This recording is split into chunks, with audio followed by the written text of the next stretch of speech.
Now, kachiday tay, anadam selin.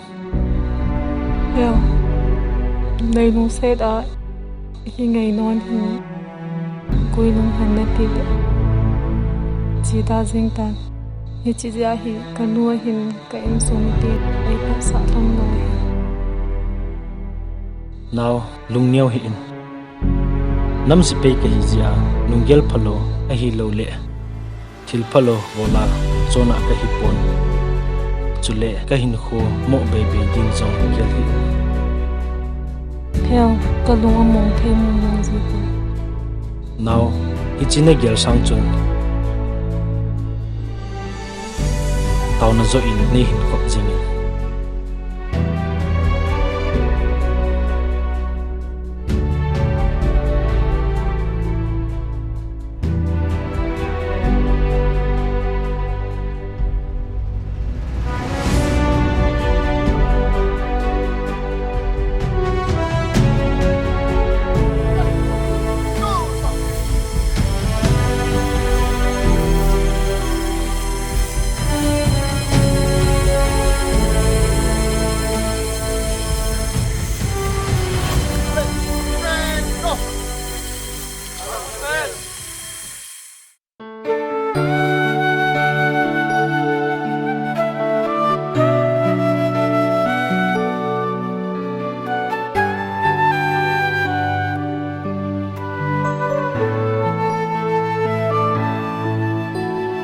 Lungin na lang ding ye lung si lanu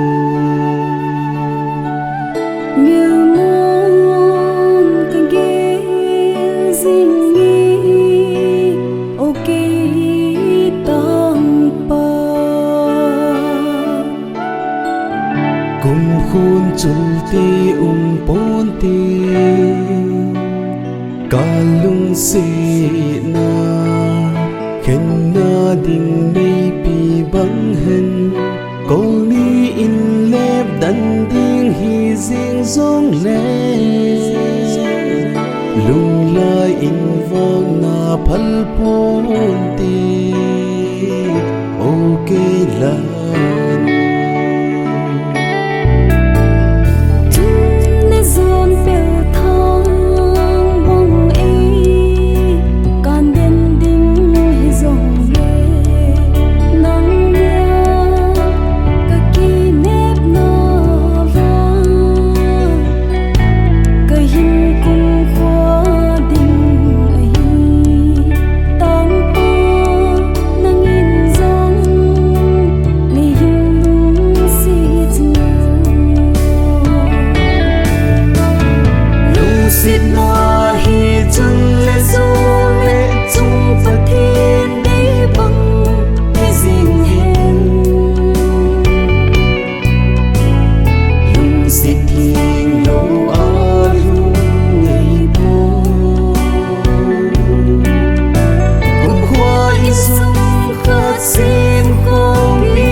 Boy nu, phung tự điêu boy.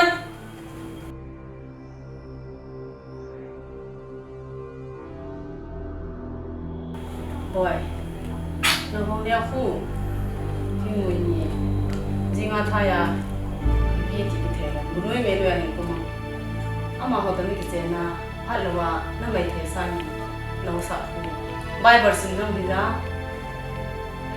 in chen jang a kham be ma rum sa ya ai the le no sa ta ki chen ta no sa ta ni ki chen khu kin na ka de nu ke hi iti a ka ni ki ta re ki the ka dam mo to ka ve si to no sa ta ni ki chen so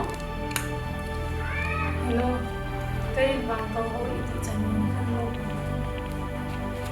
Ipi, ati sai tu ngai tang, ipi am khan zau lo. Hau neo tani ki chen te te lai ne. He nu lang ne ti lo ding, nang lo ka cha ka sim lo ding hi chu ni ke ta.